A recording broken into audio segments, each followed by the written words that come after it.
Hey guys, it's good Monday evening, everybody. The weather's really changed in the last day. It was 102 last night, and today it's probably about 85. But there's a little breeze, crystal blue sky now, and the humidity's way down. So sitting here in the shade is actually quite nice.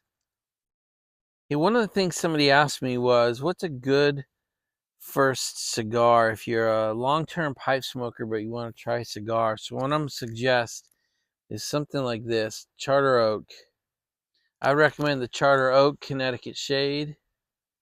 And then this one's actually a Maduro. This would be my second cigar I tried.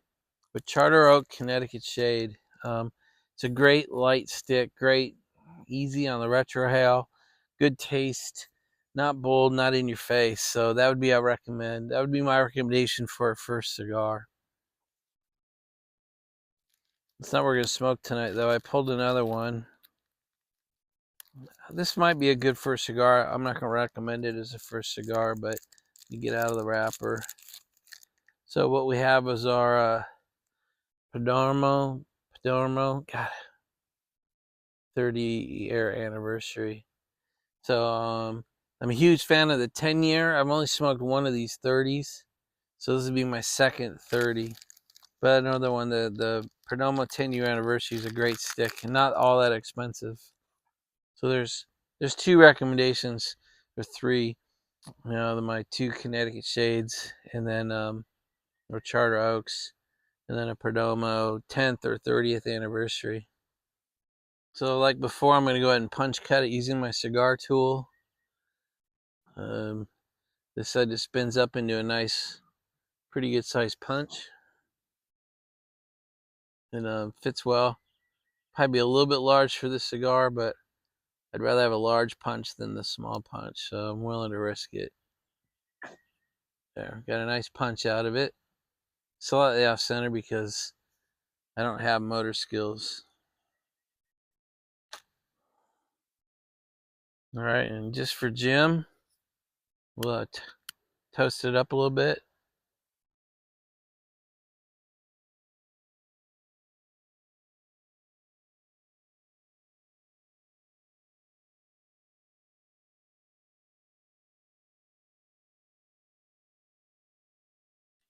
See how that is.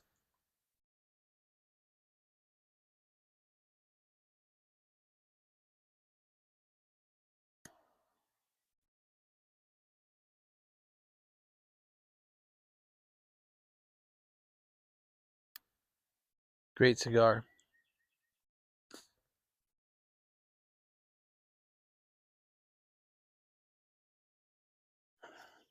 Good start to our chat so far.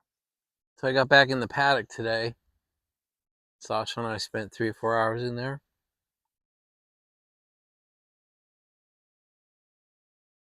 Cut up on some videos.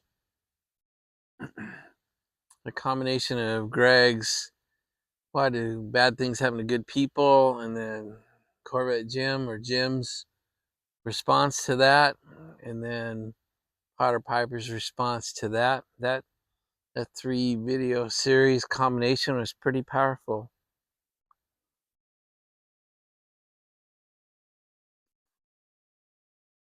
I really respect Jim for putting himself out like that. I don't know if that was probably not a very easy thing to do. And Potter Piper's response to it was pretty epic. His teaching of don't confuse love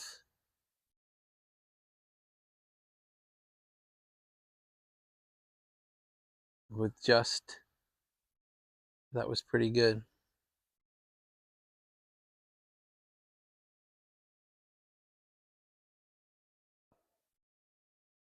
And also, I think I commented that I think sometimes we feel like we should know everything and understand everything, and I don't think it's our place to know every answer to every question or to try to understand the why.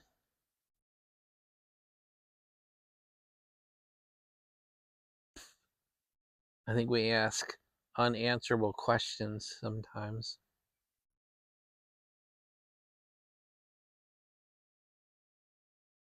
And frankly, we ask questions that no answer would satisfy us.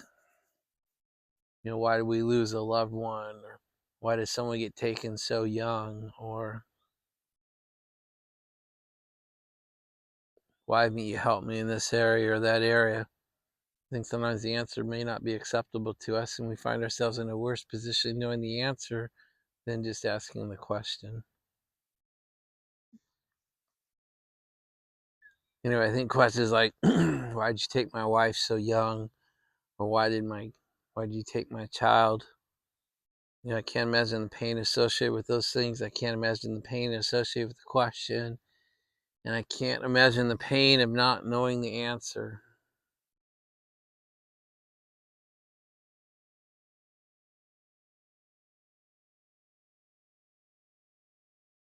So having not experienced either one of those things, I don't know if I'm qualified to talk about relationships with God, but it sure seems to me that getting angry at God or getting in a pissing contest with God sure doesn't not a way to a healthy life or a happier life.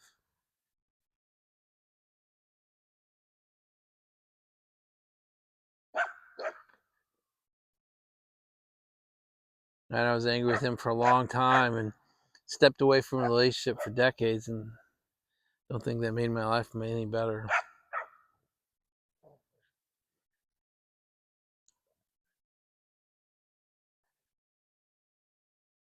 And sometimes we ask God for things and we have to be prepared for the answer to be given to us, and that the answer becomes a no.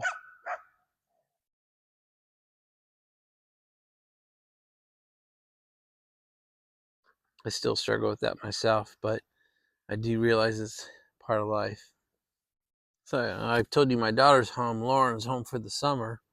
She's working full time for Hasbro. They have her doing marketing artwork for their products, like the G.I. Joe line and some other things. So they send her the actual action figures that she wants to do marketing. They want her to do marketing artwork for. It's kind of funny to see her sitting with these action figures on her. She's out on our dining room table, actually, doing art rendering for their marketing campaigns. It's also kind of funny to hear her talk, as she's been given 2 assignments and she finished them up the day she was given them. One 2 weeks ago and one last week. And even her manager said, "Geez, Lauren, I thought I was giving you a week-long assignment. You're getting them done in one day." So I think even her manager's telling her to dial it back a little bit.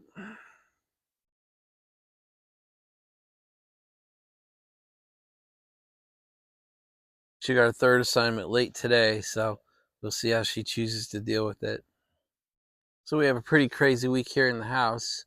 We have a person we call our adopted daughter. She's not really, but she's been a part of our family for 15 years. I don't even know. She's like a second daughter to us. So she's back from Oregon this week. So we have all 3 kids in the house this week. It's really nice. It's fun to see them, the 3 of them, interact as if they hadn't been apart for one day. It's really kind of nice to see them maintain that kind of relationship, because Sean's been out of the house almost 5 years now. Lauren's been out of the house 3 years.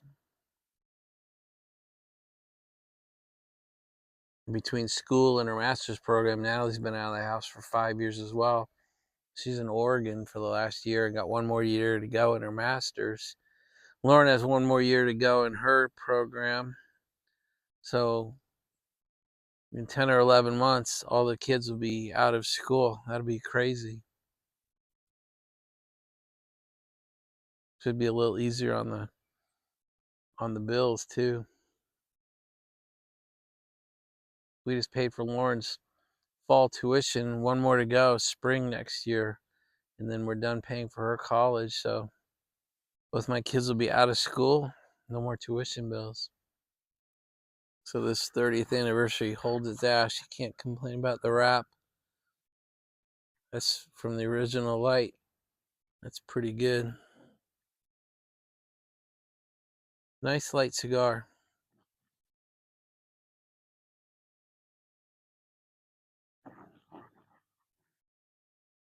Super smooth on the retro hell. Perdomo 30th anniversary. All right. Hey.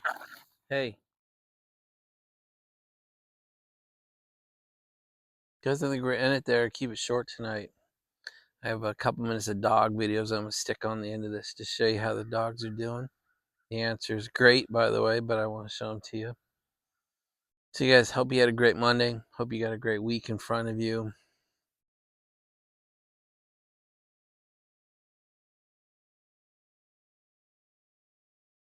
Hope you're working on a relationship with God and Jesus.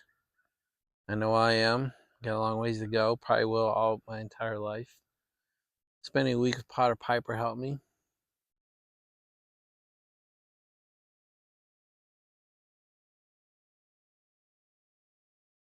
Pray for knowledge and understanding and wisdom. It's probably my most fervent request right now.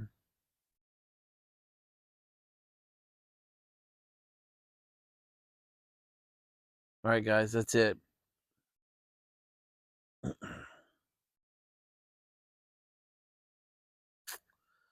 May God turn his ear to hear your prayer. May he make his face shine upon you. And may God bless your life as he has and continues to bless mine. Talk to you later, guys. Bye now. Besides, show you Sasha and Finn. They get along great. They love to play. They get a little rough sometimes.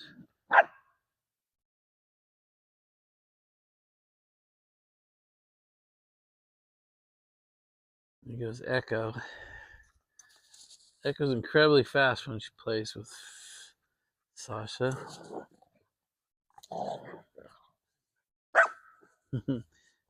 Finn wants to play so bad at this level, he's just not ready. He gets rolled a lot, but he's tenacious. He gets in there and barks at him. Also, my dogs are drama queens. They squeal when they're not really hurt.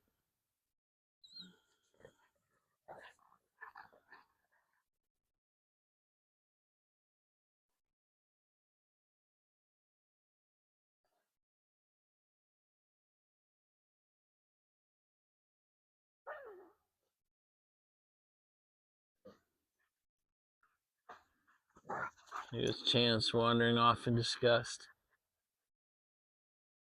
He's going to do his perimeter patrol. He'll just slowly walk the whole dog fence. Make sure it's safe for us to be in here. I don't show you too much of Finn, so he's kind of sitting right in front of me. I just thought I'd show you Finn a little bit.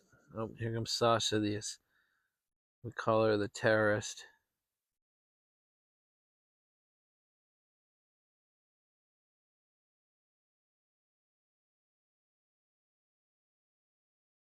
So this sweet boy's a bit of a digger. So he dig a hole. We stuck a brick down in there, but he still likes to go dig. Showing his butt more than his face. There's Echo. So I'm just gonna pan around. This is why I sit out in the dog yard. They all seem to love that I'm out in the middle of their play field. All four of them just kind of laying out here, hanging out with me. They just love that Dad's hanging out in their field.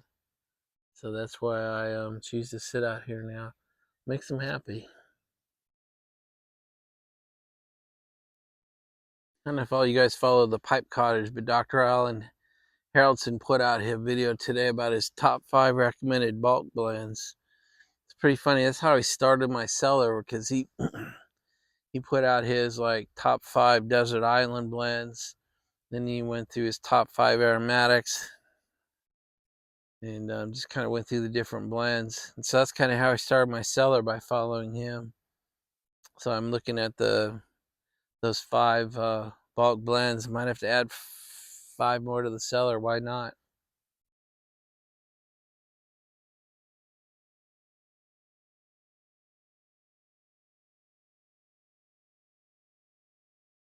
And Dwayne sure has been busy putting out videos on his 2 channels. Yeah, Tack Room Bible and Dry Creek Wrangler Star. He's gotten kind of prolific. He's been putting out 2 or 3 a day lately. For a while, he was putting out like one a month.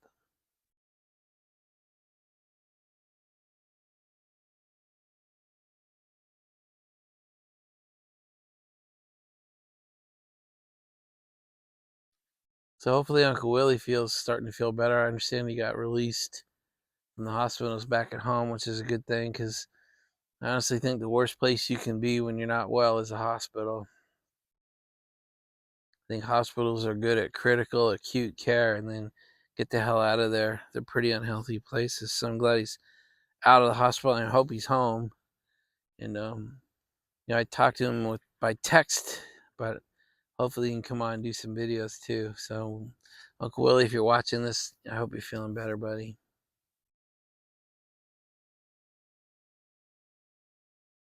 Got everybody in kind of a big dog pile there. It's pretty rare.